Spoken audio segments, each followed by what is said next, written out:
big traveler, uh, where do you usually go? Like, what's your strategy to find flights and good deals um, Yeah. and what kind of traveler are you as well, right? Like hostels, hotels, and Yes. So that I haven't actually I did all of like the vast majority of the traveling I've ever done all within the year of 2019. Because like up until that point, I hadn't really traveled much, and I was kind of trying to make up for that time that I had spent not traveling. And so um, I was trying not to let price be a big factor.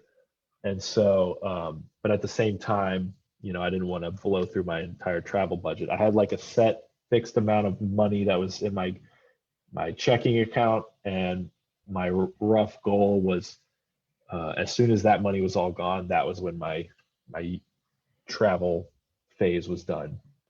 And so I wanted to make that last. And so I I didn't really care where I went necessarily. I knew I wanted to go to Europe, but I didn't have anything specific in mind. And so I did kind of plan my trip uh, around cost at first. I looked for what's the cheapest flight to get over to Europe, and I found a nonstop flight from New York to Madrid for like $250. I was like, nice. holy crap! Like I can get to Europe for only $250. It cost me more to get to Gainesville. Yeah. So booked that one way, and just started booking hostels as needed. And I started out doing the hostel life. I I was getting like the upscale hostels, like $40 a night, not the 20 or $10 a night things. These were like the hostels that have the restaurant and the bar built in, and they have like really cool events all the time. And uh, but you're still like in a room with 8 people. Um, did that for a while.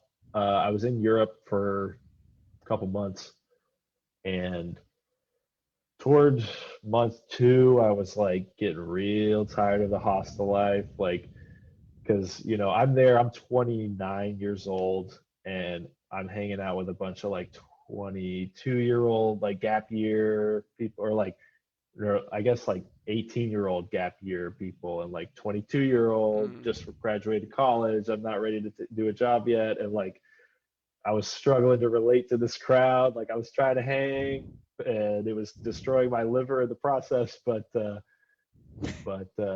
at a certain point, I was just like, okay, I can't like, I don't want to do the hostel thing anymore. So I started booking Airbnbs and hotels. That really upped the burn rate on that, and that coincided with the time when I was like slowly making my way north in Europe. So it started in Spain. Actually, no, I made 2 separate trips. The second time I started in Paris, kind of made my way up to Belgium and then up to like Amsterdam.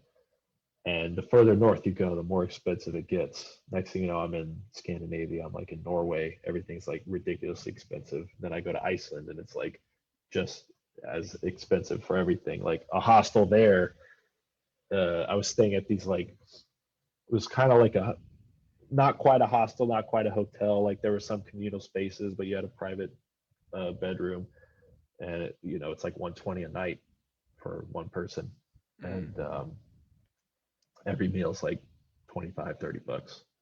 So yeah, toward the end of my trip, I was burning through money real fast, and then I made a trip to Japan, and everybody says Japan's expensive, and it's not expensive. I found it to be expensive not because the individual items were very pricey, but because you just want to spend all of your money when you're in Japan.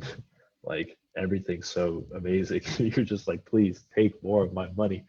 So yeah, by the time I was planning on traveling for like a year, but between Scandinavia and Japan, my travel budget was burned through in like 6 months. And yeah, there are ways to do it super cheap. I did it for a bit. Uh, if your hostels are a great way to meet people, super super cheap way to travel. They're cool. I just I got tired of it at a certain point, so got a little too bougie for my own good. So So, did you? Yeah, and I think it's awesome. With Japan, obviously, you just want all the street food, all the delicious stuff, all the arts, the entertainment, and everywhere I can. Everything. I mean, Hmm. I haven't been to Europe yet, but I have been to a lot of the other places you mentioned. Yeah, 100%. Did you ever stay in one of those capsule hotels? Nah, never did. I've heard Yeah, about them though. yeah. So And then, um, do you actually, are you pretty much like a Google Flights guy too, or use like other things like Skyscanner yeah, or? no, I just use Google Flights. I really like the explore destinations feature where you basically say like, I mean, this really only works if you have a really flexible schedule, Right. which I did once I quit my job. And so you could just say like, hey, I want to take a trip in the next 3 months. Let me see what nonstop flights I can get. You can find some amazing deals that way. Like flights to Europe. I don't think I've ever paid a ton for a flight to Europe. And even my flight to Japan was basically free just because I lucked into like I was flying to Mexico City at one point and the flight was overbooked. And they did one of those things where it's like, Mm, hey, anybody want to give up your seat? And I kept waiting and they kept upping the flight voucher amount. First it was 250, then it was 500, and then it was 750. And I go up and I say, would you do 1,000? And right about that time, a guy comes up to claim the 750, but it was too late, and they gave me the 1,000. So then I just used that on my Japan flight. Basically, got a free flight. So wow. there's a little frugality tip for you. Wow. Never Wow. need to be anywhere, so you can always take those deals when you're at the airport. Wow. Wow.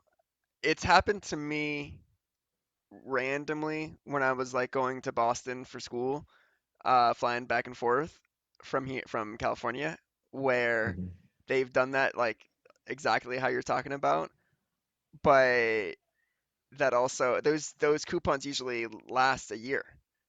You know, there's an expiration date Uh-huh. to use most There of are, yeah, them. yeah. Uh, Hmm. and then the pandemic hit. Uh, And so hey, pro tip. Okay, if a flight voucher expires, especially with everything that's been going on, you can call them and say like, "Hey, there was no way I could use it." I don't know if you've done this already. I it, did it with American, and this was kind of funny. I had canceled a flight. This was actually pre-pandemic. I canceled a flight. It was basic economy, no refunds, and uh, I forgot about that.